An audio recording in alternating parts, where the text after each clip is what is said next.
Hi, everyone. Good afternoon. My name is Nina Sun, and I am Deputy Director of the Office of Global Health and Assistant Clinical Professor in the Department of Community Health and Prevention. Welcome to our Winter Global Health webinar. For the webinar, I'm very excited to be joined today by Kyle Knight, who is the Senior Researcher on Health and LGBT Rights at Human Rights Watch. He is also, we're very lucky to have him, as our own visiting global health scholar. And so Kyle's been doing some work with the Office of Global Health on prisoners' health and rights. And before he joined Human Rights Watch in a prior life, Kyle was also a journalist and a Fulbright Fellow in Nepal. So welcome, Kyle. We're really excited to have you. And we're really excited to hear about your topic of discussion today, which is global health lessons from the intersex human rights movement. And before I turn the floor over to you, what I will say is that once Kyle gives his presentation, we will open the floor for Q&A. And if there are any questions that come up during Kyle's presentation, feel free to put them in the chat and we will get to them once his presentation is done. So thanks so much, Kyle, for joining us, and over to you. Hi, yeah, thanks so much, Nina. It's great to be here virtually. And now I'm going to do this thing of sharing my screen that I should be better at by now. 2 years of doing this. But let me know. That worked? Great. Awesome. All right. Hi, everybody. Thanks for joining us. Just to give you a sense of what I'll try to do over the next 36 to 38 minutes of talking through this, because I'm really keen to get to the question session, because that's always really generative and interesting to me, is I want to talk about some lessons from the intersex rights movement for us as global health students, scholars, practitioners, and health and human rights activists. And I want to start with a few disclosures. First and foremost, I am not intersex. I am not here to speak on behalf of the intersex community. I am not a physician, and I'm also not a parent. And I say those latter two because those are kind of represent the three camps of people who are deeply involved in the intersex rights movement in one way or another. The other kind of caveat I want to start with from the outset is a number of the examples I'm going to share today and talk about today are from the US. And there's kind of two reasons for that. One is my own sort of experiential bias, that most of my work on this has been focused on the United States. That doesn't mean we're not involved and engaged at Human Rights Watch working on intersex issues elsewhere. It's just the bedrock work that we did was here in the US.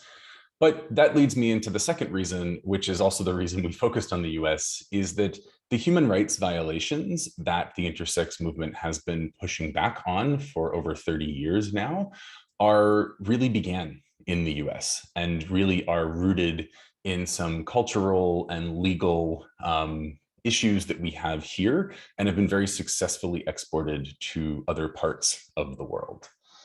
And so when thinking about today and framing this as lessons for us in global health from the intersex movement, I kind of came up with these four categories. And what I'm going to try to talk through today, and I'm really eager to hear feedback on whether we've accomplished this by the end, is how we can go on this journey, how we can move from medical authority to community values and ownership, how we can move from just a discussion blankly of evidence-based policy to resisting an automatic allegiance to the ranking of evidence when we talk about human rights violations, and how we can move from ethics to advocacy, and how we can move from apology and course correction to true movements of justice and accountability. And I won't be able to cover all of these thoroughly, but this was kind of the framing of how I wanted to think about it in the context of us as sort of a global health and a health and human rights movement. So first, let's just start with some definitions to get on the same page. What is intersex? So intersex is an umbrella term that refers to people whose sex characteristics do not line up with classical medical definitions of male or female bodies. Now, what this means, if you think about biological sex, there's kind of roughly four components or characteristics. You have chromosomes, you have gonads, which are the internal hormone secreting glands, you have internal genital structures, and then you have external genitalia. And in the vast majority of humans, all four of those things kind of line up. You are classically male, you are classically female, and off into life you go. Gender identity develops, gender identity can change and evolve over time, but the sex characteristics are kind of in place from birth. When we talk about intersex, what we mean is the somewhere between 1% and 2% of the human population where one or more of those four characteristics doesn't line up with the classical definition of male or female. And you can see here some of the diagnostic categories. Not everyone who receives one of these diagnoses identifies as intersex, although some people do use intersex as an identity term. It's fairly fluid. I will use it today, even in places where other terms are used, just because it is the term that the community activists that I work with use most commonly. So then what are the human rights violations we're talking about? And roughly it's these three types of surgeries. Since the 1950s and really popularized in the 1960s, these types of surgeries were conducted on babies born with intersex characteristics. The first is a clitoral reduction surgery, which is exactly what it sounds like. The second is a gonadectomy to remove the hormone secreting glands. And the third is a vaginoplasty. And they were introduced with very clear rationales in medical textbooks, which are the following. The first for clitoroplasty was to create a more stereotypically feminine appearance. The second for a gonadectomy was to prevent atypical development at puberty and adulthood. Although my co-investigator for our research at Human Rights Watch, who is also intersex and a physician, and at the time was the parent of two teenagers, made a strong argument that there's no such thing as a typical puberty that people go through. And the third is a vaginoplasty, which was in medical textbooks specifically assigned to allow for penile vaginal penetrative intercourse. So assuming heterosexuality and assuming a sexual behavior of an adult when the child was typically under 2 years old when the surgery was performed. The risks and the outcomes that have been documented in medical literature since the surgeries began are what you would imagine. Anything from scarring to the psychological trauma and fallout. Sterilization obviously occurs after gonadectomy, and so on and so forth.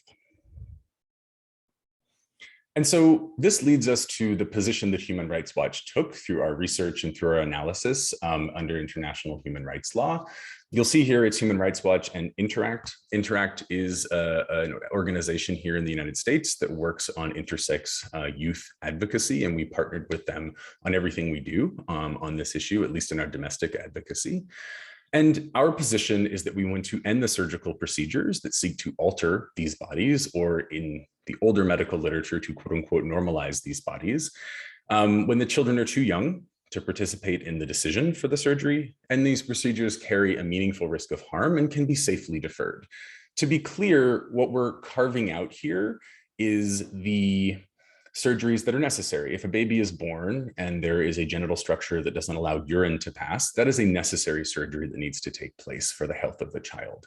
But these three surgeries that I talked about, the clitoroplasty, the vaginoplasty, and the gonadectomy, they are not medically necessary. They don't come with a health benefit. There is a small subset of intersex traits that come with a little bit of a heightened cancer risk with internal gonads that may need to be removed, but that can be achieved through observation and a very specific targeting of surgery. It doesn't need to be blanketly conducted.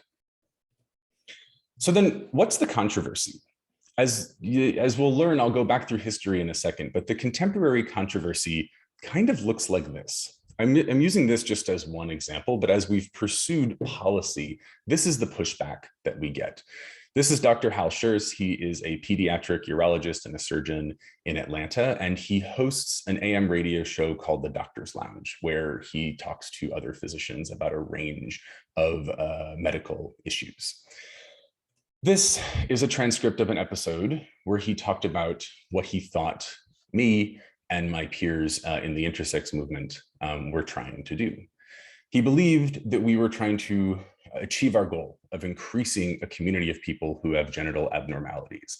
And you can see there, this is an interview that took place, I think, in 2017. You can see there that the stigmatizing language carries through. It's one thing to look back at a medical textbook from the 70s or 80s and say, oh, you wanted to normalize this child's clitoris so that she looked more typically feminine.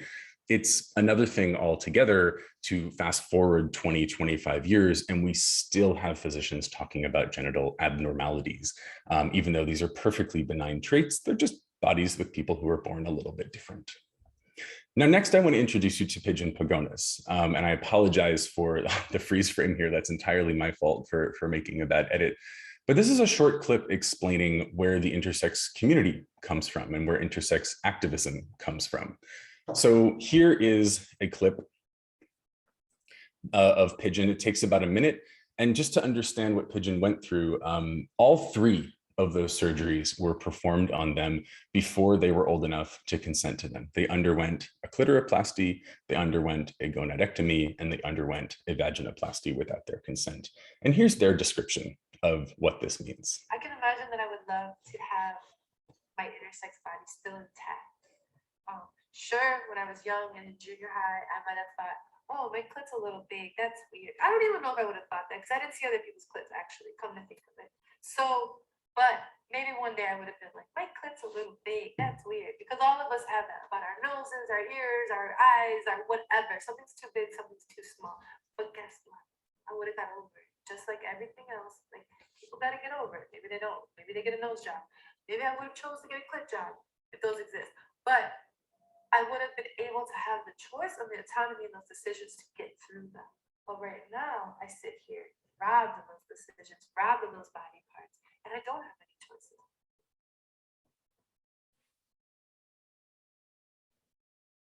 And so you see there quite a different rhetoric and quite a different portrayal by someone who has been subjected to these surgeries versus the surgeon who is pushing back against policies that are attempting to end these surgeries.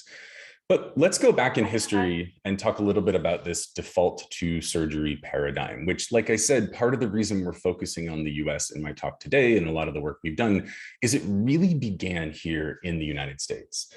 This picture is of a person named David Reimer. David Reimer was born in 1966. He had a twin brother. They were born in Manitoba, Canada. When they were born, the hospital where they were born was experimenting with a new cauterization technique for neonatal circumcision. And during David's procedure, his penis was completely cut off. The parents panicked. This was obviously a major surgical error. And they were referred to Johns Hopkins, specifically to a psychologist and a sexologist named John Money, who specialized in theories about nature and nurture of gender identity, and had written his dissertation at Harvard, basically studying intersex people in the 1950s and how they identified and how they lived in contemporary American society at that point. Dr. Money, seeing a twin study and seeing this as a potential for a treasure trove of data and publications for his career, advised the parents to do a little more surgery on the child and rename her Brenda and raise her as a girl and never tell her about the surgical accident that had happened.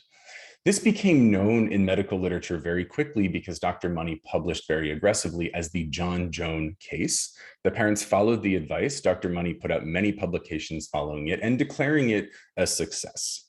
Now, in the meantime, the generation of children who were subjected to similar surgeries who had intersex traits, because this was going out in the medical literature, this became the default to surgery paradigm as this became more popularized and normalized in the 1960s and 70s. In the meantime, the generation of these children who were operated on grew up. And in the early 90s, as they came of age, as they started asking questions about their scar tissue, about their incontinence, about their need for hormone therapy, about all of those doctor's visits they had throughout their adolescence, about their psychological trauma that they were still dealing with, as they started getting their hands on their medical files and asking more questions and connecting with each other, they founded the Intersex Society of North America in San Francisco in 1993. And what you can see on your screen is their first newsletter in 1994 called Hermaphrodites with Attitudes. Now, The sense of humor that was baked into the initial intersex advocacy came from a position that they could just point out the absurdity of conducting these surgeries that didn't have a health benefit, that were not therapeutically indicated, that were just there to normalize a body that was perfectly fine. So here you have another ISNA creation. This is the phallometer. They based this off of medical textbooks at the time. Basically, if the phallus was short enough, it was considered a clitoris, and the baby was a girl. If it was long enough, it was considered a penis, the baby was a boy. And if it was somewhere in between, it was considered unacceptable, and the baby was rushed into surgery. And they thought by illustrating the arbitrariness of this, they would be able to enter into a dialogue and be able to convince the medical establishment to stop. They would be able to have this conversation on the basis of evidence and actually be able to change the paradigm. In the meantime, David Reimer, discovering more about what had happened to him, reached out, found a psychiatrist who introduced him to a journalist. This became a New York Times best-selling book. And unfortunately, even though Dr. Money continued to publish very aggressively that the John Jones case was a success, it was not. David started living, he transitioned in his teens to live and identify as male, and he died by suicide later in his life after having undergone extensive soul searching and trying to figure out exactly what had happened to him and how he had turned into the object of an experiment. Meanwhile, these dialogues with the medical community about stopping these surgeries didn't really progress that much, but became a little bit of a loop. The stigma-driven surgery paradigm perseveres today. So this is the cover of a report that I wrote and published in 2017. And these are two quotes from interviews with practicing physicians who work on DSD teams. So DSD stands for difference of sex development. It's a clinical term for intersex. And it is more or less rejected by the intersex community, but still used in a lot of clinical settings. Most physicians will still admit that this is just a cultural normative, heteronormative paradigm that is leading people into surgeries, that when you are reducing the size of a baby's clitoris, you are ultimately just treating the eye of the beholder. You're not actually helping the patient at all. It has persevered in spite of those dialogues beginning. You'll see in recent literature, and this is again just a sample, we could spend an entire semester walking through all the literature that's available. We don't have a national database that has the entire sample, but if you look at what gets published in lit reviews, average age for surgery is still around under a year.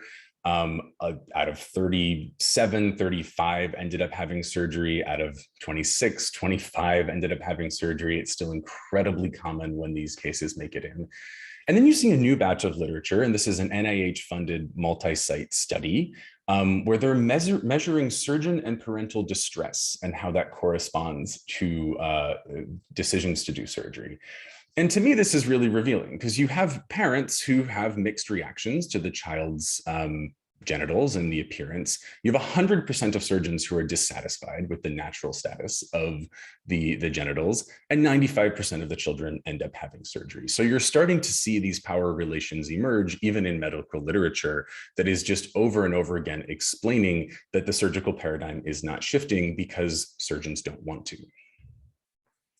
And this has been unpacked by scholars over time. So this is an incredible book by a medical anthropologist named Katrina Karkazis, who at the time was working in the ethics department at Stanford and is now at Amherst College.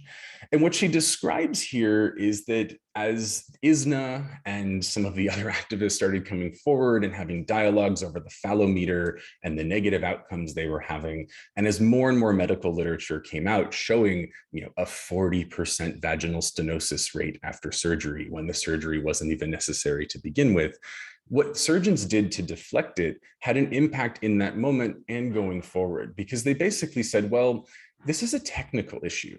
Our surgeries are always getting better. We're always getting better at what we do. So you can't look at a 15 or a 20-year-old now who has a bad outcome and say that the people we're operating on now have a bad outcome or will have a bad outcome, because that's a 15 or 20-year-old surgical technique. And we're better at this and we'll continue to get better at this. So they just made it a technical issue and not an issue of patient outcomes, not an issue, certainly not an issue of human rights, and not an issue of the arbitrary nature and the stigma-driven nature of the procedures to begin with.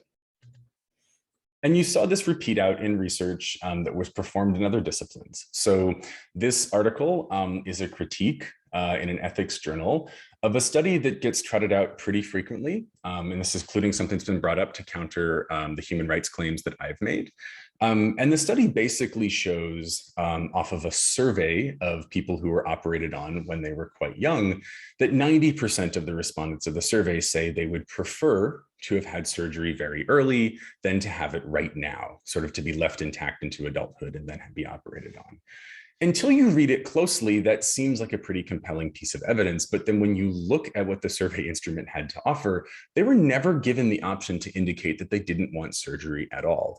And again, these sort of blind spots get introduced into the literature, into the narrative around it, and they sort of elide the whole discussion over human rights, over the option of not having surgery, over the fact that these surgeries are not indicated to begin with. And so you start seeing this move, and this is an ethicist named Morgan Carpenter, and who is an intersex man and an activist in Australia, who writes really brilliantly about how do we move from an ethical critique into human rights advocacy. And I think you start seeing this over time where intersex advocates said, you know, we've made the ethical critiques. We have had the dialogues. We have attempted to raise awareness. We have attempted to engage at what the evidence does and doesn't say, at what the outcomes do and don't mean for us as people who are harmed by these operations. And I think Morgan does an amazing job here. This is a really interesting book chapter where he discussed in an interview format where bioethics fails or falls short, and we need to switch into advocacy. And that's what you start seeing over time. So I'll apologize for this, although I did kind of create it to be a rather unappealing slide in advance. This is meant to be a little bit overwhelming to illustrate the enormity of it. So this is a string citation for a paper I wrote a while ago. And what it contains is the 53 separate times that international human rights treaty bodies have condemned the use of intersex surgeries. So for those who might not be fully familiar with how the UN human rights system works, what we're talking about is treaties are internationally negotiated instruments in international human rights law, and they have expert committees who oversee their implementation. So when a government signs on to a treaty, what they're essentially signing on to is to achieve the aspirations of the treaty from a legal perspective, and also to a review. Right? So in a cycle, typically every 5 years, a country will be reviewed by the Child Rights Committee or the Women's Rights Committee or the Disability Rights Committee, and so on and so forth. All of these committees over time have, on 53 separate instances, condemned governments for not protecting intersex children against these surgeries. This is a formal form of human rights jurisprudence. This is not an NGO making the critique. This is not an activist group making the critique.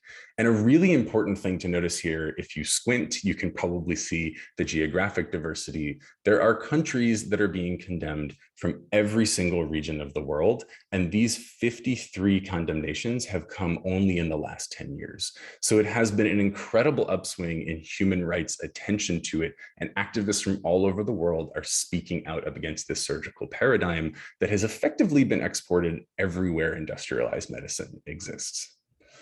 But a logical question here is, what happens in places where surgical facilities are not plentiful, right? If we think globally about this, we know that there's not tertiary care facilities at the same prevalence as you have in the US in other parts of the world, right? We know there's not pediatric urologists in every country who are there to do clitoroplasties, and people aren't just being channeled in to these surgical facilities. We also know that there are cultures who look at bodily difference a little bit differently and might not have embraced this paradigm of seeing a child who's born with some atypical genitalia or an intersex trait of some sort as a medical problem or as a social problem. They might just see it as a child who is healthy and a child they're going to raise as they would any other child. And so there is actually great global diversity in it. And there are people who don't get operated on and grow up perfectly fine.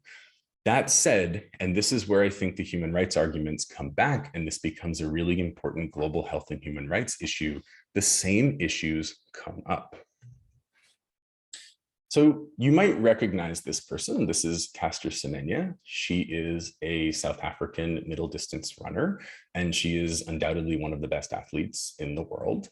She won the Olympic gold in the 800 meters in the Rio Olympics, and she was not allowed to compete in the Tokyo Olympics because of regulations that were put in place based on the same stigma, the same gender stereotypes, and the same wishy-washy data building up to much more linear claims than the data actually support, that say that women like Caster who have intersex variations and have higher levels of endogenous testosterone than most women are not allowed to compete as women.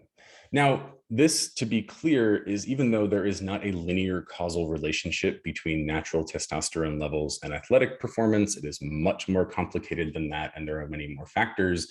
This is something that caught on because of gendered myths that we have around testosterone, because of the ability of people in powerful medicalized positions to make claims about a hormone that don't really fully shake out if you look closely. But let's look at what the paradigm looks like for adults who weren't operated on as kids. This is the original version of the contemporary regulations. It has been updated more recently. But if you look in the 2011 version, you're looking at an athletic authority that is saying that any woman who is suspected of having one of these variations can be brought before an expert medical panel, and they can evaluate her blood testosterone levels, but they can also evaluate her physical appearance, the deepness of her voice, her body hair, etc., and the size of her clitoris, all to determine whether she is eligible to compete in sports as a woman.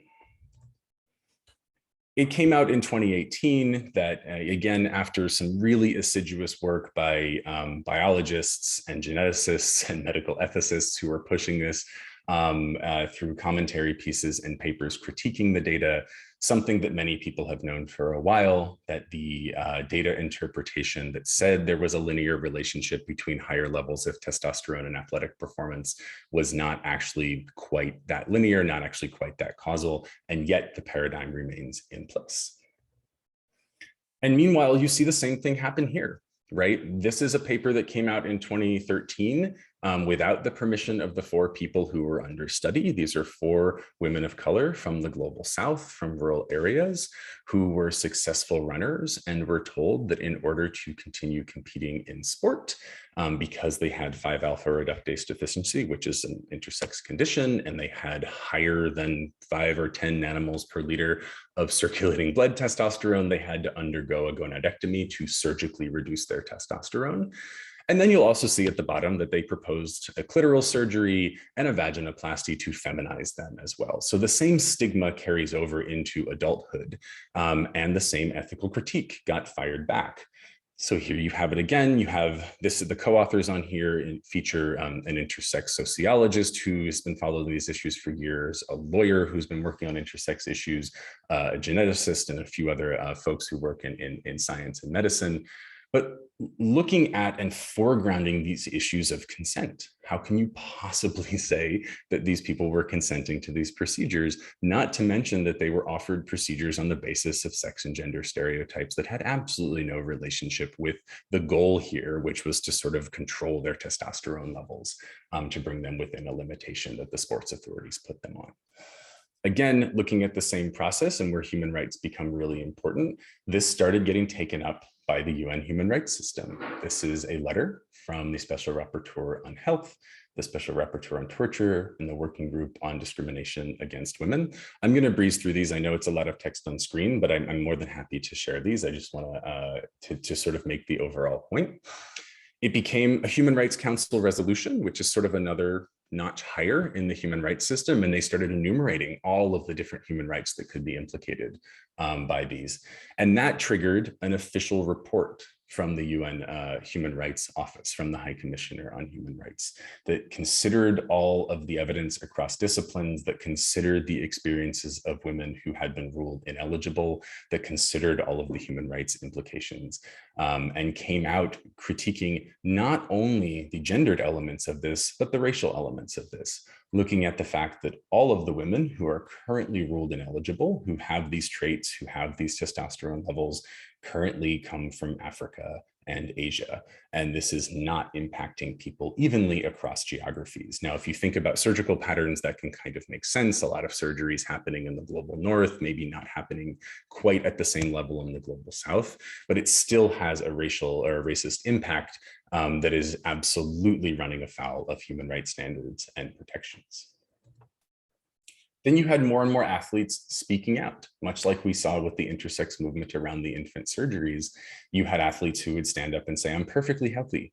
Are you going to let me run in Tokyo? This is Margaret Wanbuy. She won the bronze medal, lost to Castor in Rio, and was looking forward to competing against her again. And the answer was no, because the regulations are still in place and she was ruled ineligible to run again in the Tokyo Olympics.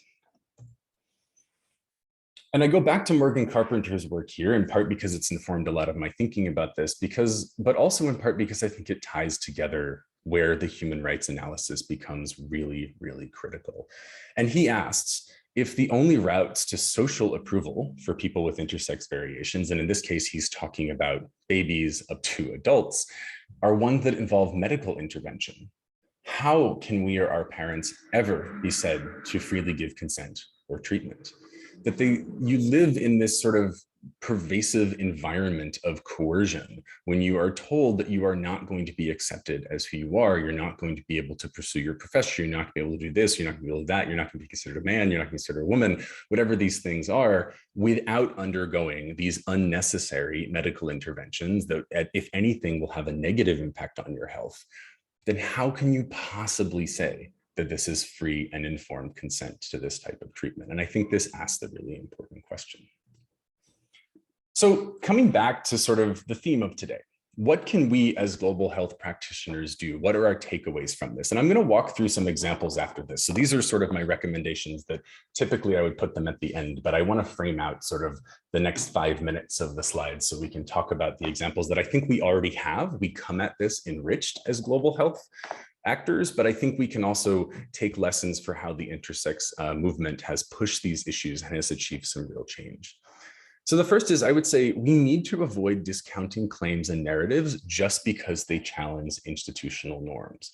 We need to accept that our institutions are problematic, that policies are problematic, and claims and narratives, because they counter or challenge, we can't dismiss them out of hand, right? Just because they're uncomfortable, they make us uncomfortable, they make us think a little bit outside of our box or a little bit outside of our training. It's our job to actually absorb and incorporate those. I think we need to act on ethics by supporting community-led advocacy. We need to learn from the movements that have brought issues onto the global health agenda, from how we can take an ethical claim and turn it into an advocacy action. I think we need to work on community-based participatory research models. And I realize this is a spectrum of different methodologies. There is so much out there that can work because these start from trust and they build trust. And I think we need to build a culture of apology and accountability in our programming and for our programming. And that one is going to be really, really challenging because we work in systems where power is diffuse. We work in systems that can seem pretty anarchical at times, but I think it's absolutely critical on us as global health practitioners to build this culture of accountability from the ground up in the projects, the research, the interventions that we design. But I think we're pretty equipped to do it and to go on this journey towards community values and ownership, to resisting an allegiance to the ranking of evidence, to working on advocacy, and to work on justice and accountability. So here's just a whistle-stop tour of examples that came to my mind as I was thinking through today, where we've kind of seen this before in global health. I think if you look at HIV/AIDS advocacy and the activism it took to get these issues on the global health agenda, and this comes from Meg Davis's really great book about the politics of data in global health, interrogation of scientific authority is a good thing. I think moving beyond just assuming that scientific and medical authority are the apex and thinking about community values and ownership, the impetus is on us to make that part of how we work. I think we've seen critiques of how evidence-based medicine has kind of bled into evidence-based global health. And we need to resist automatically thinking that everything needs a randomized control trial in order to be seen as legitimate. When it comes to human rights, you can't randomize people into human rights violations. I can't put together a study that randomizes babies into medically unnecessary surgeries. So we need to be open-minded and be aware of the hierarchies of evidence and what we're just not going to be able to do on certain issues, and take seriously evidence of human rights violations that might not exist at that level of the evidence pyramids that we take very seriously. We need to respect and appreciate how ethical critique has become incredible advocacy. The expansiveness of the applications of human rights frameworks to a variety of health issues over the past 3 decades has been incredible. It's really, really impressive, and we should appreciate that and continue to push it forward. And I think we need to build apology, course correction, justice, and accountability into what we do. This paper gives 4 really interesting case studies, and I think takes a really needed position of humility, acknowledging that this is not going to be easy, it's not going to be perfect, but we do have standards, we do have mechanisms in human rights law to think through how do we apologize, how do we give justice and accountability, and how that can contribute to better programming across the board. It's not just there to make us feel better, it's not just there to make the communities we work with or the communities we might be a part of feel better. It's there to actually make the whole global health industry operate better. And so here's 4 examples to match up to these where I think we can take learning from the intersex movement and what they've achieved just in recent years. And again, I could list dozens. I've picked these 4 because I think they're illustrative and kind of interesting. So this is a paper that originated out of a study center at UCSF a few years ago. It has majority intersex people as authors, and they actually sat down when they were doing a scoping review and said, what do people want to study? And what came back to them was that this focus on surgeries, because the surgeries won't go away, this focus has just left this incredible blind spot when it comes to continuity of care for adults, when it comes to a lifetime of care. And so that's what they were able to start moving the needle on. They were able to start looking at broader concerns and interests of the community, again, starting by asking the community what they were interested in, what they were struggling with. Intersex friends that I have will say, you know, because they underwent gonadectomies as kids, they're now on lifelong hormone replacement therapy, and they really struggle to find an endocrinologist who knows how to work with their body and knows how to advise them. And some of these are improved by, you know, trans care centers and stuff like that, but it's not exactly the same. And so some of this is just getting into the literature, the actual contemporary concerns of the community. I think a really good example, and again, I could go into a lot of examples that have come out of India in recent years. They've had incredible success on intersex rights advocacy, mostly taking a disability rights framework and talking about bodily autonomy for bodies that work a little bit differently. When the Delhi Child Rights Commission recommended that the government prohibit the use of these surgeries on kids, the Delhi Medical Council supported it. And they did it on the basis of avoiding that knee-jerk reaction of saying, oh, we need better evidence. Oh, we need our own study. Oh, we need a randomized sample. They were actually able to look at the evidence, look at the claims that came forward, engage with the community in a way that said, you know what?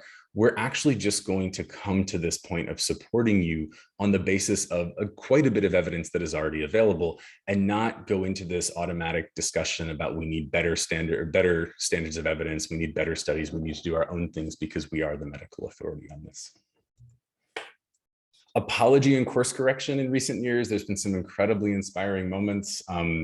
The Newsweek op-ed that came out in 2017 by Dr. Eileen Wong-Gregorio. She's a Philadelphia urologist, and she has been an incredible advocate. This was one of her first pieces she put out, apologizing to a patient she felt she had harmed during her residency by doing a surgery without fully explaining what was going on. We also saw in the summer of 2020 that for the first time in US history of this movement, a hospital in Chicago not only pledged to end the surgeries, but also apologize. You can see the text there below the image. And I can say, having been in some of the community meetings immediately following that announcement, the apology was so incredibly meaningful, including to activists like Pigeon Pogonis, who you met earlier in the video clip, who was operated on at that hospital and who was irrevocably harmed by those surgeries, to know that the hospital had formally and publicly apologized on their website.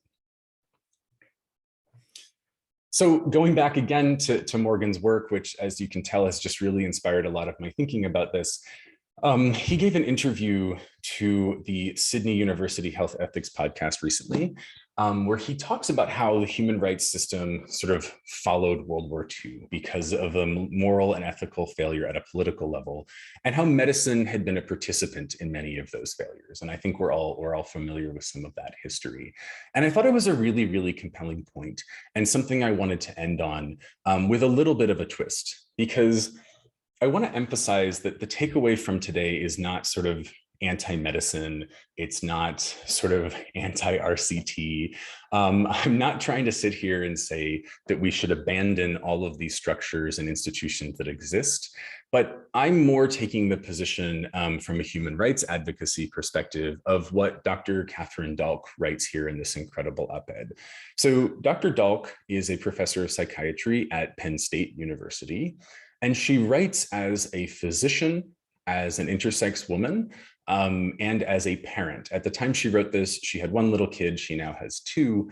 But understanding the complexities of how you unravel this in a very, very pragmatic way, understanding what human rights advocacy hopes to achieve, but also what it's like to be a physician who's told that you've harmed your patient or that your industry has harmed someone who came to you looking for care.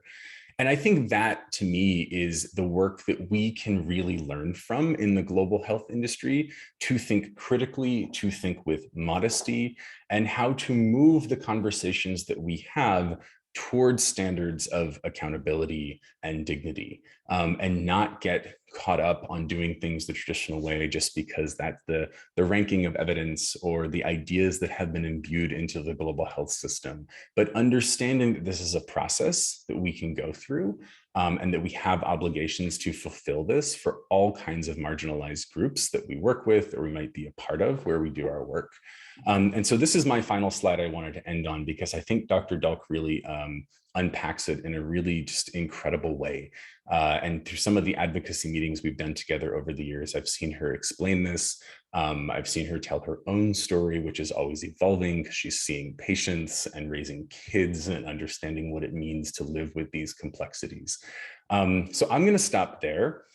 This has been a bit of a whistle-stop tour, I understand, and I do want to take any questions you have. You can send them in the Q&A, send them to Nina. I'll also put my email in the chat before we wrap up if anyone wants to reach out after, but thank you. Thanks so much, Kyle. That was excellent. If we were in person, I'm sure you would get a rousing level of applause, standing ovation. I mean, you said it was a whistle-stop tour, but it really kind of illustrated the core components of both the public health elements of the intersex movement, but also the human rights elements of it and the ethical elements. And I think within the realm of public health, what we're really used to hearing about are ethics, right? And so the concept of human rights and the fact that there's actual justice and accountability that's really grounded within the needs of a specific community is really, really great to hear about.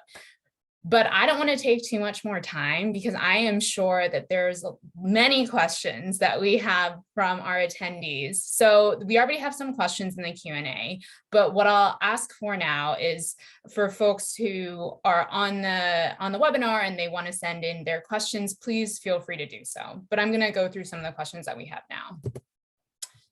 So one of the first questions that we have is from Amanda, and she says, at what point did these surgeries, or the quote unquote positive medical opinion of these surgeries, start?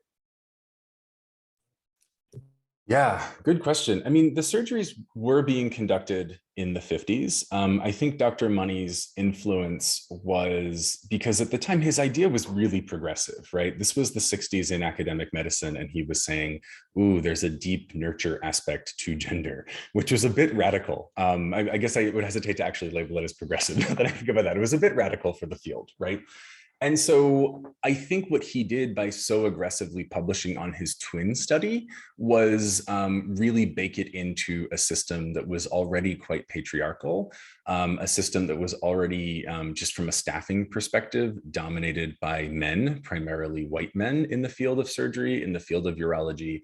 And I think what, so it's hard to pinpoint an exact moment where that became really popular, but I think you can see it evolve, and you can look at, there's been some incredible books written on the history of it and sort of the creation of medical sex through these. The other thing that's I think important to notice is that this emerged at a time when justifying gender normalizing or sex normalizing or bodily normalizing operations on the basis of homophobia was perfectly normal within medicine. That wasn't controversial. There were medical textbooks that said, if your daughter is born with an enlarged clitoris, it needs to be reduced, or she's likely to grow up and be a lesbian. And that would pass muster. That wasn't even getting people to stop and do a double take.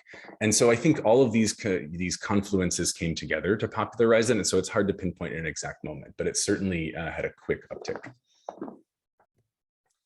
Thanks, Kyle. So the next question that we have is from Joe Heyman, who's the Director of Global Health and who you and I both know. And Joe says, can you talk more about how any countries that are doing a better job on this got to that better approach? What was the most instrumental part of driving that change? Yeah, that's a really good question. So there is only one country in the world that has a full comprehensive ban on the surgeries. And that's Malta, which isn't a country that exactly looms large in global geopolitics because it is fairly small. But their activists did an incredible job. They instituted a ban on surgeries at the same time that they instituted relationship recognition, at the same time that they instituted an identity-based model for legal gender recognition for trans people. So it sort of came as a suite of political activism.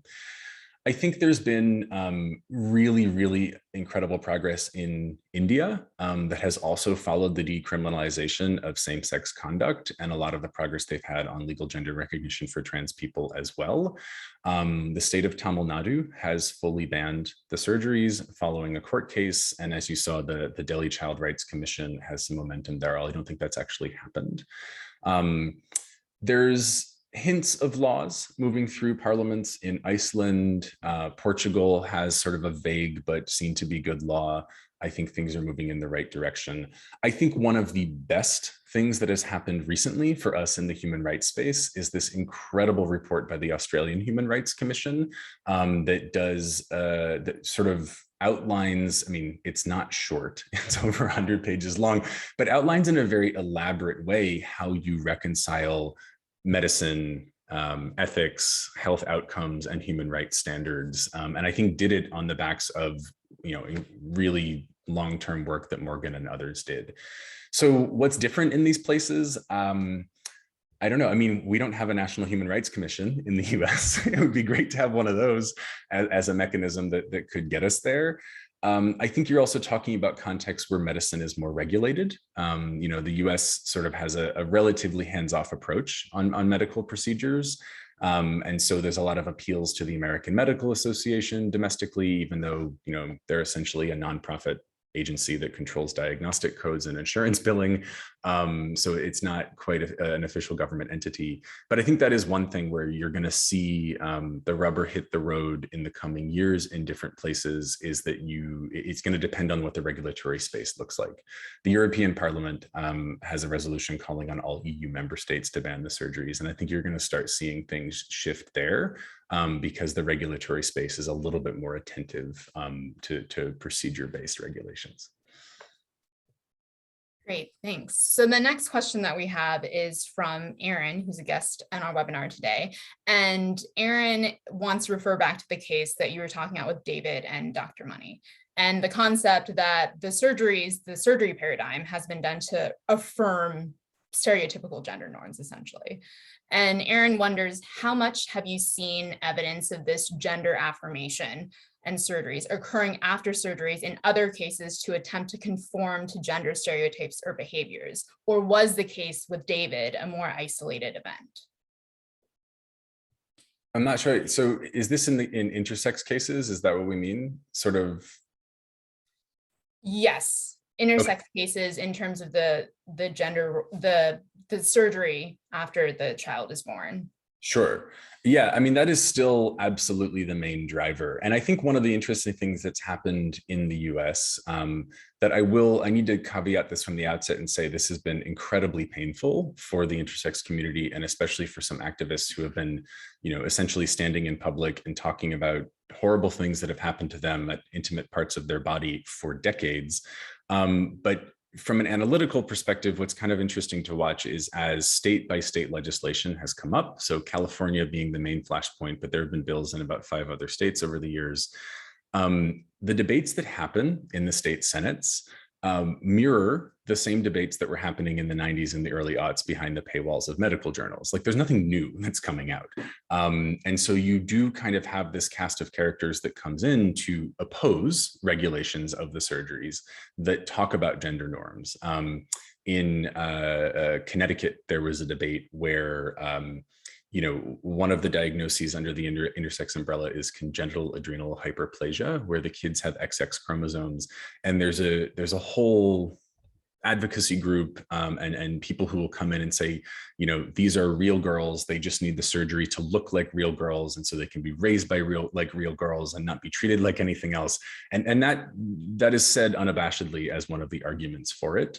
In a California debate, and this is, again, disclosure here, this is one where I went and testified in favor of a bill in Sacramento that would have regulated the use of these surgeries. It was not it was full ban. It was sort of a legislative compromise. We made our human rights arguments, and then opposite me was a surgeon, a relatively prominent surgeon in California, who said that he needed to be able to continue doing clitoral reduction surgeries so that these girls could grow up to be good tax-paying citizens of California. I mean, so there's no holding back. It's the same rhetoric that was there behind the paywalls is coming out in public. And like I said, it is for intersex advocates who have been fighting this in private for years. It is a really painful experience, but it is going to be part of the process, at least in the US context. Thanks, Kyle. So the next question we have is from Dr. Aiden Scheim, who's on our faculty. And Aiden would like to know your thoughts and about the implications of the current attention and backlash on trans rights for intersex people and for trans people in this particular country. Yeah, and so for those who haven't seen this incredible deluge of horrible legislation across the US, I mean, so one of the flashpoints right now is Texas, right, where the governor and attorney general are trying to interpret existing policy to call gender affirming healthcare for trans youth a form of child abuse, and to actually start investigating providers and parents who pursue that for their kids. In that, and there was a slide I deleted just for the sake of time that maybe I should have left in, but in that law in Texas, and there's a proposed law working its way through Parliament, through the state legislature as well. So there, and in the AG's interpretation of the current policy, as well as in the South Dakota law that popped up, I don't know, last year before, this has been a vicious cycle. There's usually a carve out for intersex kids in some, and not in all of these, but in the Texas one and the South Dakota one, where they'll say, yeah, go ahead and operate on these kids. We want to stop all of the psychosocial support. We want to stop any type of help or healthcare for trans youth, but we're going to leave an exception. If the kid is born with an atypical body or any of the pejorative terms that they'll put in there, they want to leave an exception. And what's interesting is this actually mirrors something that goes back a little further.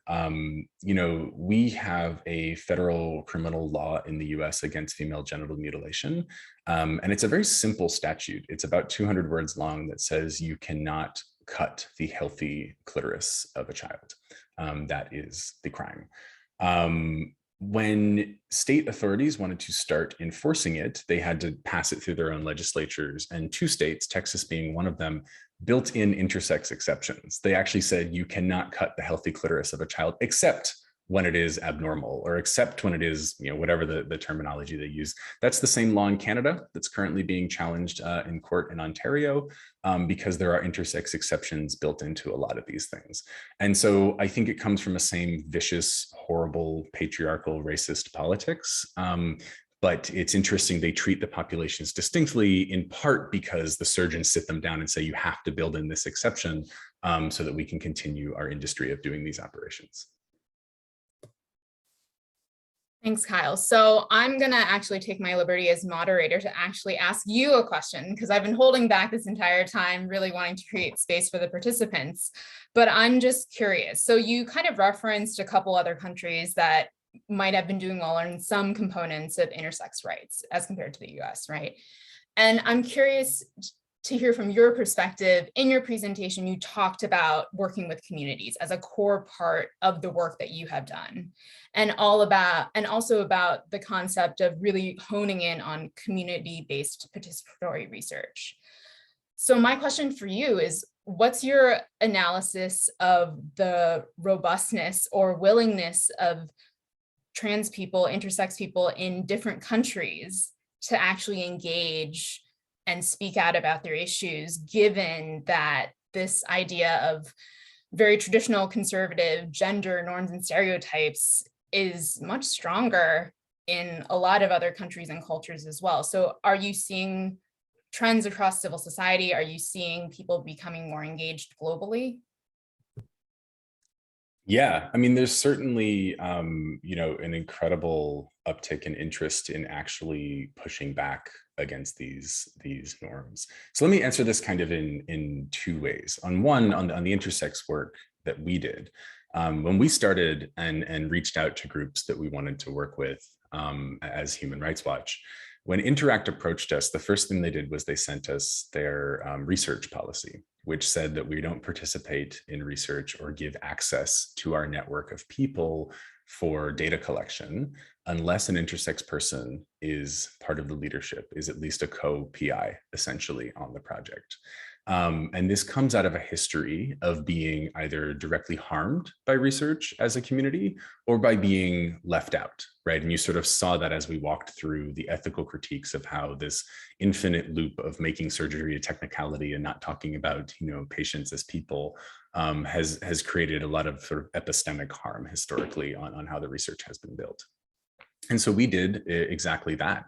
We decided to hire someone who became my co-PI on the project, who was intersex, who was a physician, and who was a parent. And so sort of sat in all three of the categories that I don't sit in. And it was extraordinary, not only because we became very good friends, but I just learned an incredible amount.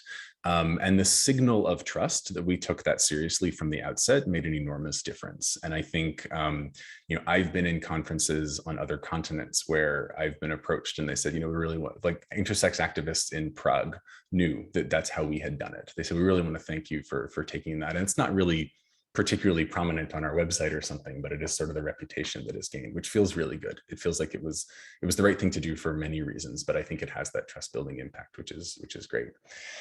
On the more global sense of things, you know, we could do another session talking about, in particular, you know, pushing back against mandatory medical procedures for trans legal recognition, right? That has been something that has changed rapidly in recent years. So even if you look back in the early aughts, most of Western Europe required at minimum a psychiatric diagnosis, perhaps an inpatient stay at a psychiatric facility, perhaps a sterilization surgery if you wanted to get your gender legally changed, which is outrageous. I mean, it's a whole suite of human rights violations, and those have slowly been dialed back. And you're seeing more and more. We've done a lot of work in Japan on this. We've done some work in Indonesia on this, in Bangladesh, where trans communities are saying, no, this is a huge priority for us. This is the infrastructural change that we need to be able to thrive. We need to be able to carry documents that allow us to legally register ourselves with dignity, allow us to pass through securitized spaces like airports without the risk of harassment, and engage with authorities on our own terms and as people that are recognized. I think there's this huge upswell of attention to this and much more literacy around it in the human rights system than we had even 7 years ago when I started this job. You can walk into a meeting and have a serious conversation with multiple interlocutors at the UN where they just know that this is a baseline human rights violation, and you start from the point of talking about strategy, not trying to convince them that this is something that's important. So that's really encouraging. That's really amazing to hear about all the progress that has been made on these rights within the 7 years that you've been working at Human Rights Watch. And also a great credit to the activists and communities who've really been driving in the driver's seat along with you and other technical experts in moving this forward. So we're at time, and I just want to say thank you so much to Kyle for coming to share his experience, to share the lessons learned from working with the intersex movement in the US and globally. And, you know, I hope all of the attendees will take with them as they leave the webinar kind of these broader questions, challenging medical authority of, you know, is it good to reify harmful gender norms? Are we using the right indicators? Are we counting the right information? Are we listening to groups that are heavily impacted by harmful surgeries and human rights violations? And importantly, how do we move beyond ethics to really talk about human rights and accountability and justice? And with that, I want to thank everyone for attending the webinar. I want to thank Kyle for being an amazing speaker. And I wish you all a wonderful afternoon. Take care. Bye, everyone.